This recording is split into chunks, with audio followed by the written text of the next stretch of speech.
almost good afternoon. Wasn't sure to say good morning or good afternoon. But, I thank you for having me back. Really excited to share and worship with you today. Why don't we pray? Father in heaven, I need you, and these are your words. This is your story. I just pray, Father, that I won't get in the way of your story. And I just pray that we would just kind of bathe in your love today. We pray this in your name. Amen. Some of you know I work here at Salem Hospital.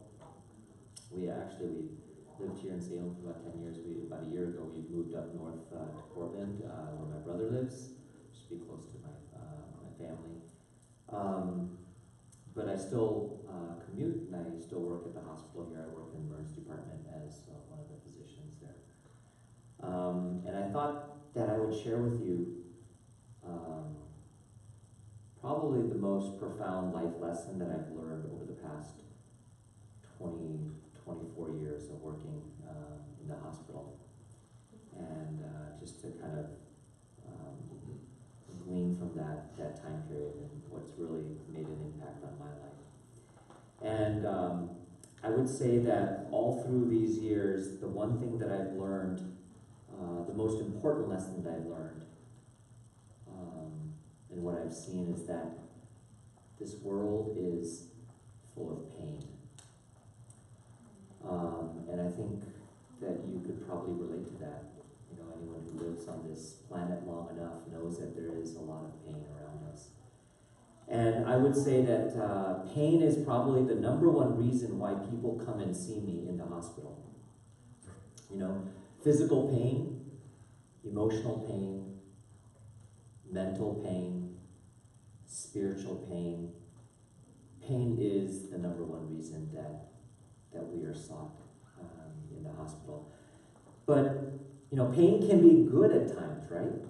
Our pain receptors in our bodies, they warn us of maybe a further impending disaster or some disability or, God forbid, death, right? And so the pain receptors tell us that, no, that fire is hot, and so it's good. It's actually a preventive mechanism within our bodies that we see. But if I were to look at all the pain that I see coming through those doors, I would say the number one, the most devastating, the hardest to deal with pain is emotional pain.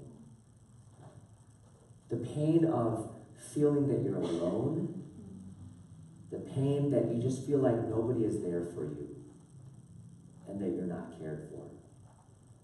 I would say that all the other pains, the physical pains, all of those other pains pale in comparison to emotional pain. The pain of feeling neglected, unneeded.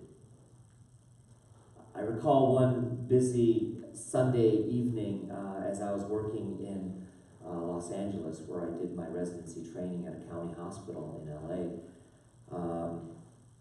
One after another that evening, that county hospital is one of the busiest emergency departments in the country.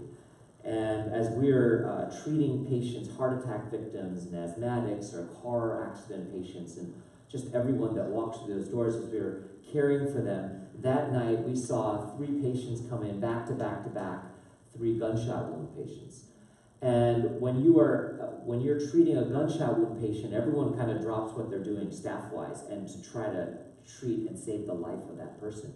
Especially if you're shot in the box. They call it the box. And the box is your chest and torso area. So from here all the way down to your pelvis here is the box. And because when you get shot in the box, there's so many vital organs in there that really it could be impending disaster just around the corner. And so really you do everything you can to stabilize or save their life. And that evening we saw 3 patients that came in literally back to back to back. Where I trained was in Compton in South Central Los Angeles, and it was just kind of ripe with gun violence. And so when you get shot, When somebody gets shot and you start to lose their vital signs, you have to do what is called a thoracotomy.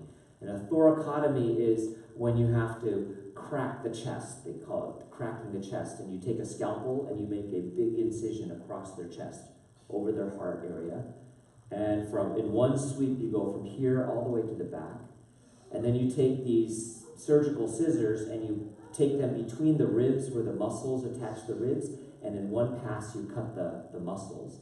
And then they have a thing called a rib spreader. This sounds so barbaric, right? But this metal device that has teeth on it, and it goes between the ribs, and there's a gear, and you have to wind the gear, and it opens up so you can get a direct visualization of what's happening inside. And you're looking directly for an injury to the heart or the lung.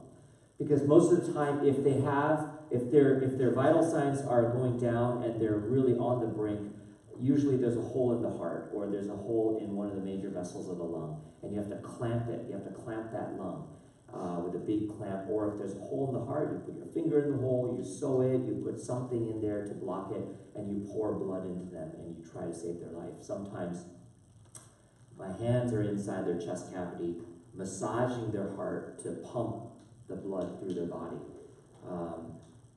And so you can imagine, as you open that chest cavity, all the blood that is inside that chest cavity just falls on the ground.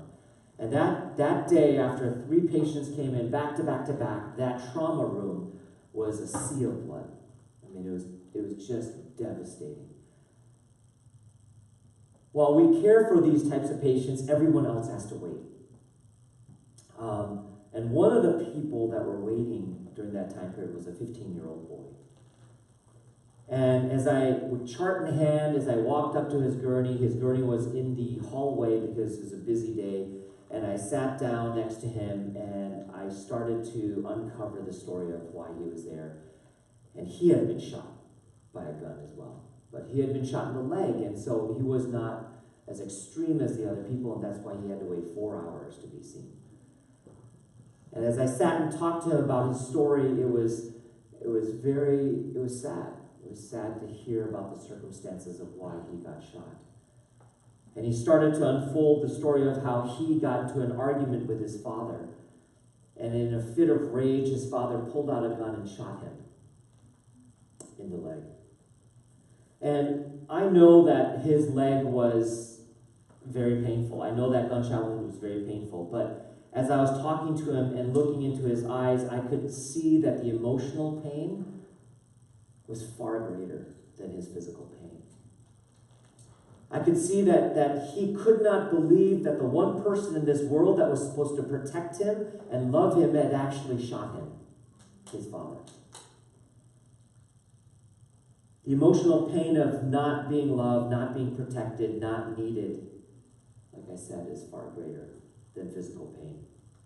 And I have seen thousands of patients over this 24-year period of time who have tried to take their life, whether they're cutting themselves or whether they're cutting or whether they're taking pills or whatever it is. I have seen thousands of patients try to take their lives to drown out the emotional pain, the pain of not feeling needed. And when you ask them, why did you do it? The answer is always the same. No one cares. No one loves me. I feel so alone. The answer invariably is always the same out of all of these people. Some of them have been mistreated over the years. Some definitely have been mistreated. Some have been abused. But in the end, they feel that they have been abandoned. I remember a 15-year-old girl I sat down to talk with. And this little girl had grown up when she was 6 or 7, had started to be taken advantage of by her family, by her uncles.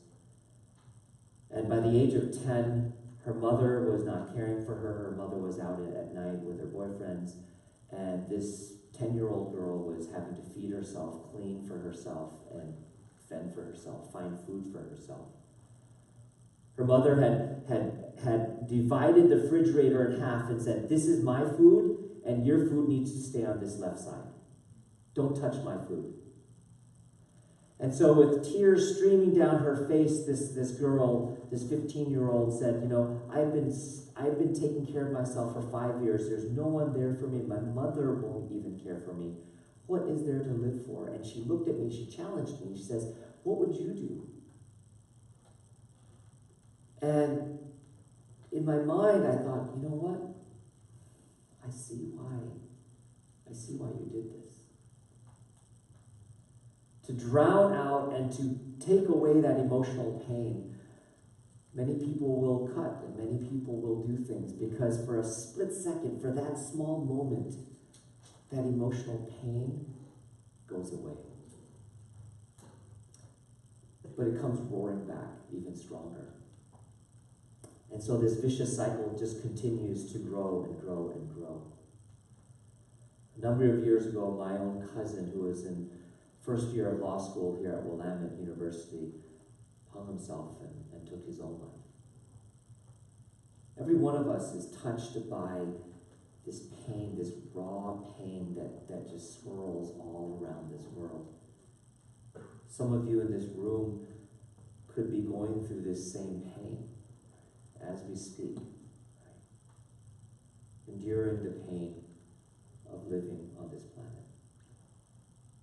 Now, when I sit down to talk with them, I want to give them hope. I want to give people hope. And so it begins with a series of questions. And those questions go something like this. And I know you've gone through quite a bit to get to this point in your life. I said, but when you're really down like this, when you're really struggling, what do you fall back on? What's your support system? And they start to talk about maybe, you know, someone in their family. It might be a grandparent. It might be an aunt or an uncle that they sometimes always fall back to. It might be a friend. I say, is there someone that you can trust? Is there someone that's, you know, always there for you? And I will say that the majority of the time there is not. There's not someone who is consistently there for them that has been there for them. So I say, can you go to a church? Do you have a church family that you can go to that you can rely on? And then the final question is, do you believe in God? Do you believe in God? And most of these patients, most of the patients that I see that have gone through this pain and suffering, they have taken every single antidepressant that you can imagine. They have seen numerous counselors. They have been through numerous like support groups, and they always say, you know, none of that helps. Right? None of that helps at the end. If they're a child and they're there because the age range is from 8 years old to 80 that have come in that I've seen that have tried to take their life. You know, if you're a child, they've been through numerous foster homes, one after another, and after another. And they just have that hopelessness of not finding that permanency of where they can count on somebody. And so I tell them, you know, there is a person.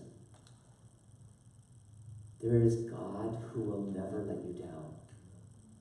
There is a God who you can always rely on, that is so consistent, that his love will never fail you, that you can always turn to whether you are good or whether you are bad. Right? And that is actually the phrase that I love telling my children when they're growing up. That is the one phrase that I told them over and over and over again, is that, you know what, sweetie, God loves you, whether you are good or whether you're bad.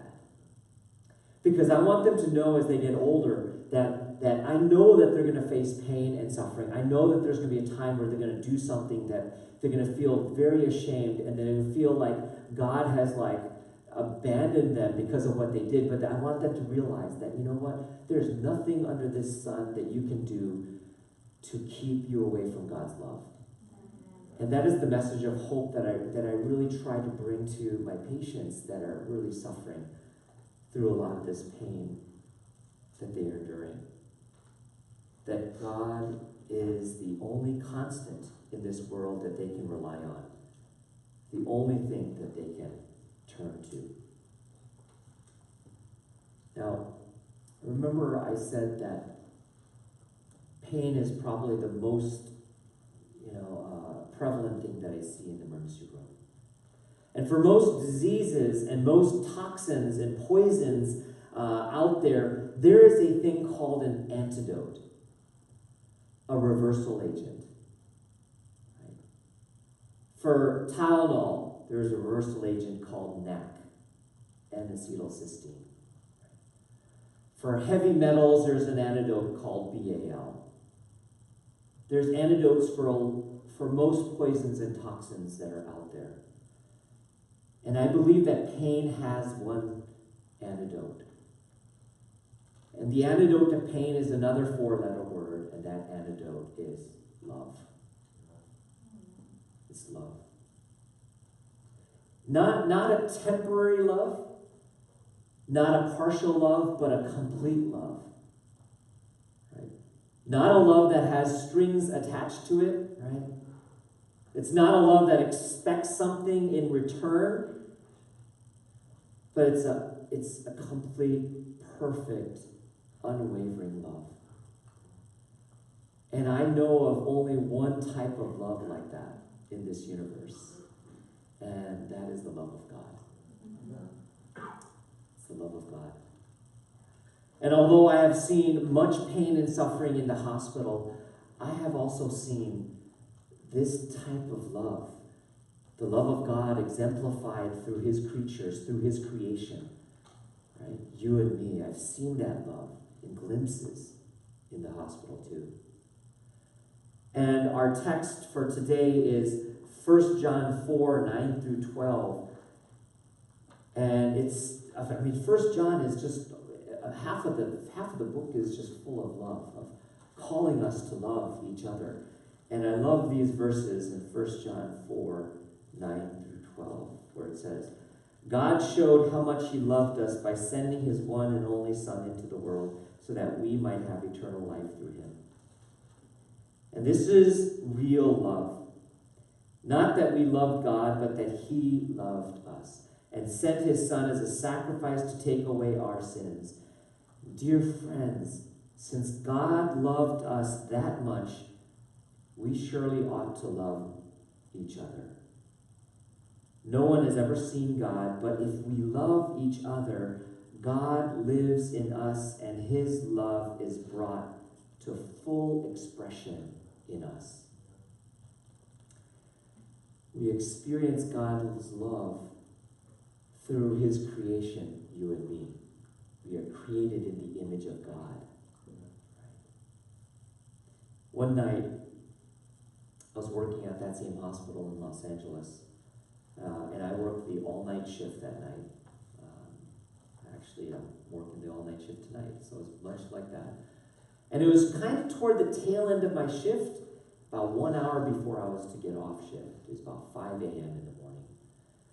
And we got a call from the ambulance that they were bringing in a small child. They were telling us that they were bringing in a 7-year-old girl. Her parents had gone to her bed in the morning and found that she was not breathing. And that they're coming in. And whenever we get a call like that, that it's a small child that's coming in that critical of a condition, there's this dark air of anxiety that just kind of hangs in the air of the department as we get ready for that child to come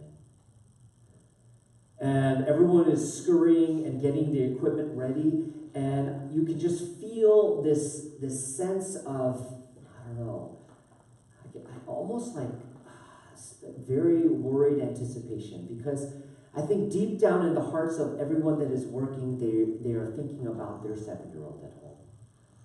Or they're thinking about their 2-year-old or their 10-year-old at home. And there's this immediate, ability to relate to the situation, right? And the fear. And so the paramedics told us that they were trying to establish an IV and that they had a mask on her and they were bagging her, which means they're pushing oxygen into her lungs with this mask that's fitting on her face. And we scurried to get ready, and they said they'd be there in about 5 minutes. Sure enough, about 5 minutes later, the ambulance doors crash open, and the paramedics wheel in their gurney, transfer over this child onto our gurney. As I look down at this 7-year-old, her body looks like she's 3. And her arms and legs are disfigured, right? This chronic disfigured form. Her chest is sunken in. Her face is malformed. And this is a child that had severe cerebral palsy all through her life. And we rapidly started working on her. I intubated her, which is putting a plastic tube down her throat, breathing for her. Somebody was putting another IV in. We were pushing epinephrine and strong medications to try to whip her heart to start beating again. And all the while, someone is pushing on her chest wall to try to have her heart push blood through her system. We worked on her for about 45 minutes. And not once did we get any kind of response from her heart. She did not breathe on her own. And after desperation, we had to pronounce her. And for a child, that the heart, what is so difficult is to stop the compressions, to stop the bagging, to give up hope. So hard, and you can see it's there. There have been times where we have been working on children, and like the physician would say, "Okay, I think that's it," and there'll be like staff or nurses says, "No, I think we can do something else. I think there has to be something else," and you can just feel this desperation within the team that they don't want to give up. Right? I have seen times where sometimes parents are allowed to be in the room when you are resuscitating their child. And after an hour of resuscitation, when we say, "I'm sorry, there's nothing else," the parent will jump on the gurney and start their own compressions and say, "No, you can't give up, right? This is my child." And so what is so painful is to have to pronounce a child that has passed away. And what is even harder is to have to go into a room and tell their parents. There's nothing I fear more in my profession than having to do that. But for a fleeting second, as I looked down upon this disfigured body, for a fleeting second, I almost thought, could it be possible that these parents who have cared for a child who has never once spoken a single word to them, who has never been able to feed herself, who has never been able to walk or talk. And I can imagine the mountain of work that it had taken to care for this child from delivery until now. I thought, is it even possible that there might be a slight sliver of relief? Or that they would be like, "Oh, the work is over." That it might somehow take away a little bit of that pain that a parent suffers when their child passes away. And that thought was just in the back of my mind as I walked into the room to this Hispanic couple that had lost their child. The father understood English and the mother did not, and as I started to talk to them about what's been happening with their little daughter, I started to explain to him that what the paramedics had tried and what we had tried in our emergency department. And as I was mid-sentence, the father looked at me and he said, interrupted me, and he said, "Doctor, is my mija okay? Is my mija all right? When can we go back and see our daughter?" And when a parent interrupts you like that, you can't delay any longer. Right? You have to tell him right up front, right then. And so, as I looked at him, I told him, "I'm so sorry, sir. We could not save your daughter, and your daughter did pass away. And as those words came out of my mouth, it was as if like lightning had struck him.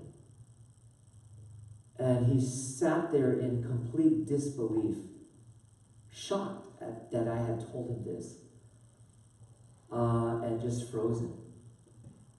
His wife, sensing that I had said something like really important, turned to her husband and said, "What happened? What happened to our Mia? What's going on? What did he say?" And he told her this horrendous news, and they grabbed each other and they just started to weep.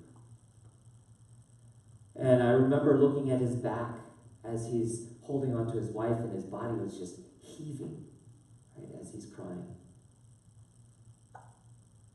And as I walked out of that room, I was moved. I was moved by their love for this child who never, ever could return the love that they showed her, who could never spoke a single word to them. And we finally let them into the room where her lifeless body lay on that gurney. And I watched them as they stroked her hair, as they rubbed her hand and talked to her as if she were still alive. And I was just overcome with a sense of love that they had for their daughter. A number of hours later, after that incident, I was walking to the cafeteria to eat breakfast. And as I passed by the front of the hospital where you have to walk, the front of the hospital is covered in huge glass windows. And as I was walking, the sun was just coming up over the horizon. It was casting its beams of light through the window. And as I was walking, I felt that light just bathe me in warmth. And it just stopped me dead in my tracks. I turned and I stood there and looked. And I felt the voice of God tell me, "Ken, I love you.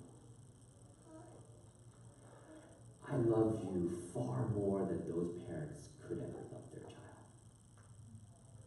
And I love you even though inside yourself you are ugly and you are disfigured, and you will never be able to love me in any kind of shape or fashion the way I love you. And even though you can do nothing for me, I still love you."